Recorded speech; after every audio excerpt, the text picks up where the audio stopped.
గత 37 సంవత్సరాలుగా పూర్వ ఏబీ విద్యార్థులు ప్రస్తుత ఏబీ విద్యార్థులు కలిసి నిర్వహిస్తున్నాము ఈ వినాయక చవితిని అంగరంగ వైభవంగా హైదరాబాద్ నుంచి వినాయక విగ్రహం తీసుకొచ్చి గాంధీ బొమ్మ శివాజీ సెంటర్లో ప్రతిష్ఠించి తాత్కాలికంగా 23వ తారీఖు విగ్రహ నిమజ్జన కార్యక్రమం జరుగుతుంది. అత్యంత ఖరీదైన వినాయకుడిని తీసుకుని వచ్చి ఇక్కడ నిర్వహిస్తున్నాం గత 30 సంవత్సరాలుగా. ఈ సింహపురి గణేష్ నిమజ్జనం కమిటీ ద్వారా ఈ శివాజీ సెంటర్లో గత 37 సంవత్సరాలుగా వినాయక చవితి ఉత్సవాలు ఘనంగా జరుగుతాయి. అదేవిధంగా 23వ తేదీ సాయంత్రం 5 గంటలకు ఇక్కడి నుంచి శోభాయాత్ర బయలుదేరుతుంది. దాంట్లో పండరి భజన, కోలాటం, తెనాలి బ్యాండు అనేక రకాలైనటువంటి సాంస్కృతిక కార్యక్రమాలతో ఇక్కడి నుంచి కావున ప్రజలందరూ ఈ కార్యక్రమంలో పాల్గొని దీన్ని జయప్రదం చేయవలసిందిగా శివాజీ సెంటర్ యూత్ వారు కోరుకుంటున్నారు. 14 నుంచి వినాయక చవితి కార్యక్రమం చేస్తూ ఉన్నాం. కానీ ఈ సంవత్సరం ప్రత్యేకత ఏంటంటే గణనాథుడు 23 అడుగుల గణనాథుడు సూర్యప్రభవాహం మీద గణనాథుడు. దానికి తగ్గట్టుగానే ఆయనకు తగ్గట్టుగానే కేదార్నాథ్ సెట్టింగ్ వేయడం జరిగింది. మా ప్రత్యేకత ఏంటంటే ఖైరతాబాద్ విగ్రహం లాగా మాది కూడా 11 రోజులు నిమజ్జన కార్యక్రమం, 11 రోజులు నిమజ్జన కార్యక్రమం. ఈ నెల 29వ తారీఖు నిమజ్జన కార్యక్రమం చేస్తున్నాం. రేపు ఉట్టి కార్యక్రమం ఉంటుంది. 5వ రోజు అన్నదాన కార్యక్రమం, 29వ తారీఖు నిమజ్జన కార్యక్రమం. ఈ సెట్టింగ్ అంతా కలకత్తా వారి చేత కలకత్తా నుంచి పిలిపించుకొని మేము ఈ సెట్టింగ్ ఏర్పాటు చేసుకోవడం జరిగింది. లడ్డు 51 కేజీ లడ్డు. ఈ తేప మేము వేలంపాట వేయడం లేదు, ప్రతి ఒక్కరికి అందాలని, తక్కువలో ప్రతి ఒక్కరు రావాలని టోకన్ 100 రూపాయలు పెట్టి ప్రతి ఒక్క సామాన్య భక్తుడికి ఇవ్వాలని ఆలోచనతో ఒక టోకన్ 100 రూపాయల లెక్కన లక్కీ డ్రిప్పు 27వ తారీఖు మేము లక్కీ డ్రిప్ తీసి ఆ బహుమతి ఎవరికి వస్తే వాళ్ళకి అందజేస్తాం. నెల్లూరులోని వేదాయపాలెం నమః.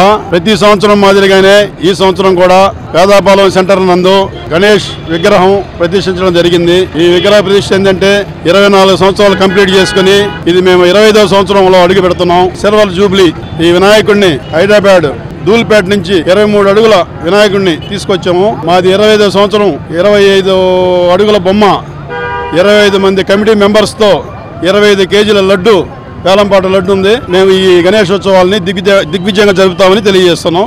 వేదాయపాలెం గణేష్ ఉత్సవ కమిటీ. వేదాయపాలెం సెంటర్ గణేష్ ఉత్సవ సమితి మెంబర్ నేను. మేము 5 రోజులు గణేష్ ఉత్సవాలు జరుపుకుంటాం. 25 సంవత్సరాలు ఈ సంవత్సరంతో మేము జరుపుకుంటున్నాము. ఎక్కడ ఏ సమస్యలు లేకుండా మాకు భగవంతుడు సహకరిస్తూ బ్రహ్మాండంగా మా ఊరేగింపును కానీ అన్నిట్లో సక్సెస్ చేస్తున్నాడు. మా కల్చరల్ ప్రోగ్రామ్ మధ్యలో 1 అవర్ లడ్డుపాట ఉంటుంది. ఈ లడ్డుపాట ప్రతి సంవత్సరం మినిమం 2 లక్షల నుంచి 3 లక్షల రూపాయలు వరకు పాట పోతుంది. దాతలు పాడి మమ్మల్ని ఎంకరేజ్ చేస్తుంటారు. ఈ లడ్డుపాట డబ్బులు మేము సేవా కార్యక్రమాలకి ఉపయోగిస్తుంటాము. ఇప్పటి వరకు మాకు ఏ ఇబ్బందులు లేకుండా హ్యాపీగా జరిగిపోయింది. నెల్లూరు వేదాయపాలెంలోని ఈ ప్రాంతంలో వేద గణపతి ఆలయ ప్రాంగణం వెలసి ఉంది. ఈ యొక్క ప్రాంతంలో గత 40 సంవత్సరాల నుంచి ఈ యొక్క వినాయక చవితి ఉత్సవాలు ఘనంగా నిర్వహించడం జరుగుతూ ఉంది. మిగతా అన్ని కూడలలాగా కాకుండా ఈ గుడి ఏర్పాటుతో పాటు సింహపురి గణేష్ ఉత్సవ కమిటీ ట్రస్ట్ అనేది ఏర్పాటు చేసి ఆ ట్రస్ట్ ద్వారా ఈ యొక్క గణపతి ఉత్సవాలే కాకుండా వివిధ రకాలైనటువంటి సేవా కార్యక్రమాలు నిర్వహించుతూ వస్తూ ఉన్నాము. అందులో భాగంగానే ఈ సంవత్సరం 2023 శ్రీ వేదగణపతి నవరాత్రి ఉత్సవాలు ఘనంగా నిర్వహిస్తూ ఉన్నాము. ఈ యొక్క కార్యక్రమాల్లో వేదగణపతి స్వామి వారికి 5 అలంకారాలు, విగ్రహ ప్రతిష్ఠ చేసినటువంటి దశావతార గణపతి స్వామి వారికి విశేషమైనటువంటి పూజలు నిర్వహిస్తూ ఉన్నాము.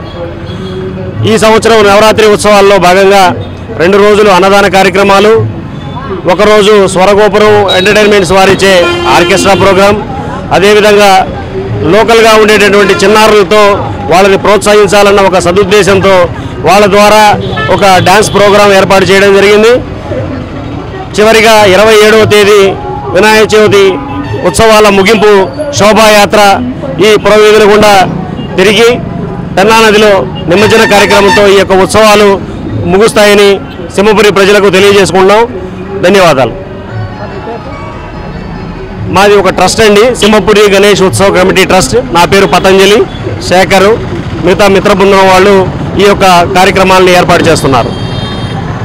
నెల్లూరు నగరంలోని బాలాజీనగర్ రైస్ మిల్ సెంటర్ నందు 13 సంవత్సరాల నుంచి వైభవంగా వినాయక ఉత్సవాలను బాలాజీనగర్ ఫ్రెండ్స్ ఆధ్వర్యంలో నిర్వహిస్తున్నారు. జిల్లాలో ఎక్కడా లేని విధంగా ఉషా ఫౌండేషన్ మాదిరిగా భారీ సెట్టింగ్ ను నిర్వాహకులు ఏర్పాటు చేశారు. ఈ మండపంలో శివ పార్వతులతో పాటు వినాయకుని ప్రతిమ ప్రత్యేక ఆకర్షణగా ఉంది. హిందూ సంస్కృతి సాంప్రదాయాలు ఉట్టిపడేలా మండపంలో చిత్రాలను తీర్చిదిద్దారు. లైటింగ్ ఆకర్షణీయంగా ఏర్పాటు చేశారు. ఈ గణపయ్య నిమజ్జనోత్సవం 22వ తేదీన ఉంటుందని ఏర్పాటు చేసిన లంబోదరుడి ప్రతిమ భక్తులను మంత్రముగ్ధులను చేస్తోంది. ఆకర్షణీయంగా వినాయకుని మండపాన్ని నిర్వాహకులు ఏర్పాటు చేశారు. మిరుమిట్లు గొలిపే లైటింగ్ ఆకట్టుకుంటోంది. లంబోదరుడి ప్రతిమను వీక్షించేందుకు భక్తులు అధిక సంఖ్యలో విచ్చేశారు. సర్వదేవతలను ప్రసన్నం చేసుకున్నారా అన్నట్లు వినాయకుని ప్రతిమ ఇక్కడ దర్శనూరులోని 6వ division Settigunta road YVM school వెనుక ప్రత్యేక ఆకర్షణగా ఎడ్లబండి బొజ్జ గణపయ్య విగ్రహాన్ని ఏర్పాటు చేశారు. Corporator Maddineni Mastanamma, division incharge Maddineni Sridhar మిత్రమండలి ఆధ్వర్యంలో ఉత్సవాలు చేపట్టారు. ఎడ్లబండిపై ఉన్న బొజ్జ గణపయ్య ప్రతిమ భక్తులను కట్టిపడిస్తోంది. ఎంతో సుందరంగా మండపాన్ని విద్యుత్ దీపాలంకరణలతో తీర్చిదిద్ది విశేషంగా వినాయకుణ్ణి ఏర్పాటు చేశారు. ప్రత్యేకంగా 100 కేజీలతో శివలింగ రూపంలో లడ్డు, మరో 50 కేజీల ప్రత్యేక లడ్డును నిర్వాహకులు తయారు చేయించి వేలం నిర్వహించనున్నారు. ఈ ప్రత్యేక వినాయకుణ్ణి భక్తులు అధిక సంఖ్యలో విచ్చేసి నెల్లూరు జిల్లా వ్యాప్తంగా పలు ప్రాంతాల్లో విశేషంగా మండపాలను ఏర్పాటు చేసి గణనాథులను కొలువుదీర్చి పూజలు నిర్వహిస్తున్నారు. ఆ బొజ్జ గణపయ్య ఆశీస్సులు ఎల్లవేళలా అందరికీ ఉండాలని N3 న్యూస్ కోరుకుంటుంది.